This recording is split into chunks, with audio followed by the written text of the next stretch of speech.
اس رجیم کے ٹاپرز کے اوپر جو ہے وہ بنی ہوئی ہے. آخر میں جی میں صرف آپ کے ساتھ یہ شیئر کر دوں, آج ارشد شریف شہید صاحب کی بھی سالگرہ تھی اور دل بہت سارا دن اداس رہا, کیونکہ ان کی مختلف ویڈیوز اور تصاویر ظاہر ہر کوئی انہیں ٹریبیوٹ پیش کر رہا تھا, اور دل میرا بہت اداس ہو رہا تھا بار بار دیکھ کر کہ یہ عمر نہیں تھی ان کی جانے کی,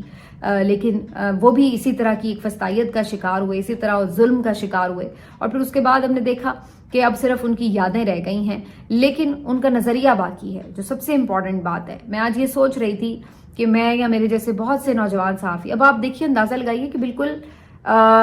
سینیریو چینج ہو گیا ہوا ہے نا. کس طرح کہ وہ بڑے بڑے نام جو پہلے آپ کو کریڈیبل جرنلسٹ لگتے تھے اور آپ ان کو سنتے تھے, ان کی ریٹنگز تھیں, ان کی ویورشپس تھی, ان کا ایک قد تھا, اب آپ دیکھیے کہ وہ کہیں ایگزسٹ ہی نہیں کرتے. وہ کیا بن چکے ہوئے ہیں؟ وہ صرف مذاق بن چکے ہوئے ہیں یا پھر لوگوں کی گالم گلوچ کا نشانہ بن چکے ہوئے ہیں. کوئی ان کی کریڈیبلٹی نہیں لگی. لوگ ان کی پرانی جو ان کے الیکشن سے پہلے کے تجزیے ہیں وہ اٹھا کے لگاتے ہیں ٹویٹر کے اوپر, اور ان کو منہ چڑھاتے ہیں کہ یہ آپ لوگ بولا کرتے تھے, نام نہاد سینئر لوگ. ان کی پرانی ٹویٹس ہیں وہ لوگ لگا کے انہیں احساس دلا رہے ہیں کہ یہ ہے آپ لوگوں کے تجزیے, جو آپ صرف کسی کی خواہش کے مطابق لکھ دیتے تھے. کیونکہ جو گراؤنڈ ریئلٹی تھی وہ تو جو نوجوان آپ کا ڈیجیٹل صحافی تھا وہ بتا رہا تھا کہ عوام کدھر کھڑی ہے. تو یہ بالکل سینیریو ہی چینج ہو گیا. اور یہ ارشد شریف شہید صاحب نے جو راستہ دکھایا ہے, انہوں نے تو اپنی جان اس میں دے دی ہے. اپنی شہادت سے انہوں نے جو ایک شمع روشن کی ہے وہ ہم جیسے بہت سارے نوجوان صحافیوں کے لیے مشعل راہ بن چکی ہے. ہمیں اگر کہیں کوئی ایمبیگوئٹی بھی تھی نا, کوئی کنفیوژن بھی تھی کہ شاید کہیں ان کی بات میں بھی کوئی دم ہوگا, شاید کبھی اس طرف بھی ہم سوچ لے ہوں, تو وہ کنفیوژن بھی انہوں نے دور کر دی. اتنی کلیئرٹی سے اپنی جان دے کر انہوں نے یہ سمجھا دیا ہے کہ حق کدھر کھڑا ہے اور سچ کدھر ہے, اور اب آپ کے ذہن میں کوئی کنفیوژن نہیں ہے. اب ارشد شریف تو چلے گئے, ہم ان کے جیسے تو شاید نہیں بن سکتے, کوشش ضرور کر سکتے ہیں کہ ان کی طرح حق اور سچ کی بات کریں, اس راستے پر چل سکیں, لیکن ان کے پیچھے کتنی لمبی لائن ہے نوجوان صحافیوں کی جو اس وقت نظریے کے ساتھ کھڑے ہیں, جنہوں نے اپنی نوکریاں قربان کی ہیں, جنہوں نے اپنے اوپر مقدمے کروا لیے ہیں, جنہوں نے روپوشیاں اختیار کی ہوئی ہیں, جو نہ جانے کتنے مسائل سے گزر رہے ہیں, لیکن وہ نظریہ چھوڑنے کے لیے تیار نہیں ہیں. ان لائک وہ سینئر نام نہاد صحافی جن کے پیٹ ہی نہیں بھر رہے, جنہوں نے کتنا کما لیا ہے ٹاؤٹ گیریاں کر کے اور یہ نام نہاد سیاسیوں خاندانوں کی نوکریاں کر کے, پھر بھی ان کا پیٹ نہیں بھر رہا ہے.